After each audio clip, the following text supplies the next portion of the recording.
আসসালামু আলাইকুম গাইস, সবাই কেমন আছেন? আশা করি সবাই ভালো আছেন। আমি আপনার দই আল্লাহ তাআলার রহমতে অনেক বেশি ভালো আছি। তো ভিডিও এবং থাম্বনেল দেখে বুঝে গেছেন ভিডিওটা কিনে শুরু করতেছি। তো আজকে আমরা যাইতেছি ফুল পরিমাণে নদীর উপরে ঘুরতে। ভিডিওটা স্কিপ না করে সবাই ফুল ভিডিওটা দেখতে থাকেন। যদি ভিডিওটা ভালো লাগে থাকে তাহলে লাইক কমেন্ট শেয়ার অবশ্যই করবেন। আর আজকে পুরো পরিবার নিয়ে ঘুরতে যাব নদীর ওপার। বাবা পিছনে তাকান। না খাই শুনে ভাই, আমি স্টিকার বসে দাঁড়াই কথা না ভাবির আর নদীর ওপার যাইতে হলে শুধু এই নৌকাটা দিয়েই যাওয়া যায়। তো নদীটা আছে মাঝখানে, তো আমাদের এদিকে আসতে আছে। তারপর একটু অপেক্ষা করার পর নৌকা চলে আসলো আর আমরা উঠে গেলাম। আর এখন আমরা আছি নদীর মাঝখানে। আর এখানে অনেক মাছ আছে, ছোট ছোট না, প্রায় অনেক বড়ই মাছ।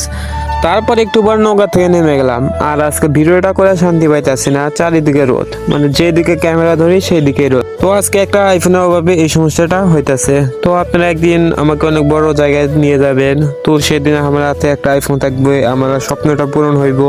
তো সেই দিন থেকে আর এই সমস্যাটাও হইব না। তো সবই আপনাদের ভালোবাসাই হইব। আর আপনারা আমাকে ভালোবাসেন, যারা এখন পর্যন্ত ফলো দিয়েছেন তাদেরকে আমি মন থেকে ধন্যবাদ জানাই। কারণ আপনাদের একটা ফলো, একটা সামান্য জিনিস মনে হলেও আমার কাছে একটা ফলো মানে আমার স্বপ্ন পূরণ করার এক ধাপ এগিয়ে যাইতেছে।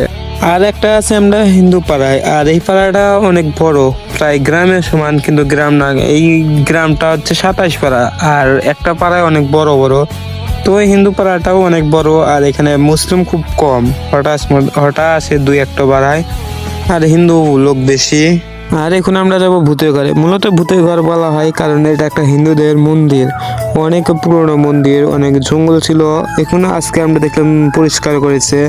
তো আগে ভূতের ঘরের পরিচয় হওয়ার কারণ এখানে অনেক প্রচুর জঙ্গল থাকার কারণে সবাই ভয় পাইতো এর ভিতরে যাওয়া। তো আমরা অনেক এসেছি, তো এত জঘন্য ছিল যে দেখলেই ভয় পাইতো, এই কারণে হয়তো ভূতের ঘর নামে পরিচিত হয়েছিল। তো আজকে এসে দেখলাম অনেক চকচকা, মানে পরিষ্কার করছে। তো হয়তো দুই একজন লোক এখানে আসে, আর আগে কেউ আসার সাহসই পাইতো না। Hello everyone, it's me Siamuddin and welcome to vlog. কিছুই না। আর আমি শুধু ভাবতেছি এইখানে আগে যে জঙ্গলটা ছিল সবাই, মানে অনেক লোক আসলে সাহস পাইতো না, আর এই জায়গাটা পরিষ্কার করলো কে? আর এখানে অনেকে বলে দেখেছে ওই ঘরের ভিতরে অনেক ভয়ঙ্কর ভয়ঙ্কর সাপ ছিল। মূলত ওইগুলো সাপ না, ওইগুলো একটা জোনার। দেখেন এই ঘরটা এতই পুরনো, এই ইটগুলো দেখে বুঝতে পারবেন। আর এই ইটগুলো তো আমি জীবনে কোনোদিন চোখেই দেখি নাই, শুধু এইখানেতে দেখেছি।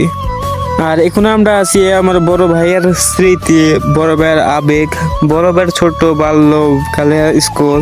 আর ভাইয়া এইখানে পড়াশোনা করতো নানি বাড়ি থাইকা। আর এইখানেতে অনেক দিন পর আসলো। ভাইয়া বলতেছে এইখানেতে এসেছি, ঘুরে যাই এখানে। তো ভাইয়ারও অনেক ভালো লাগলো, সাথে আমাদেরও। তো আজকে অনেক ঘুরে করলাম, তারপরেও আজকে একটু মন খারাপ, কারণ আপনাদের দেখাইতে পারলাম না ওই হাঁড়ি পাতুল কিভাবে বানায়।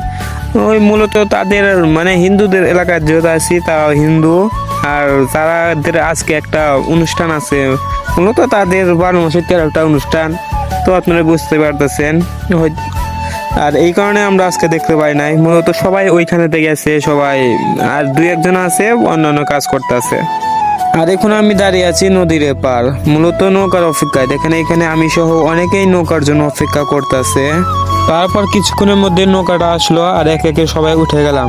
আর আজকের জন্য ভিডিওটা এখানে শেষ করতেছি। যদি ভিডিওটা ভালো লাগে থাকে তাহলে লাইক কমেন্ট শেয়ার এবং আমার নতুন পেজটা ফলো দেন খুব তাড়াতাড়ি।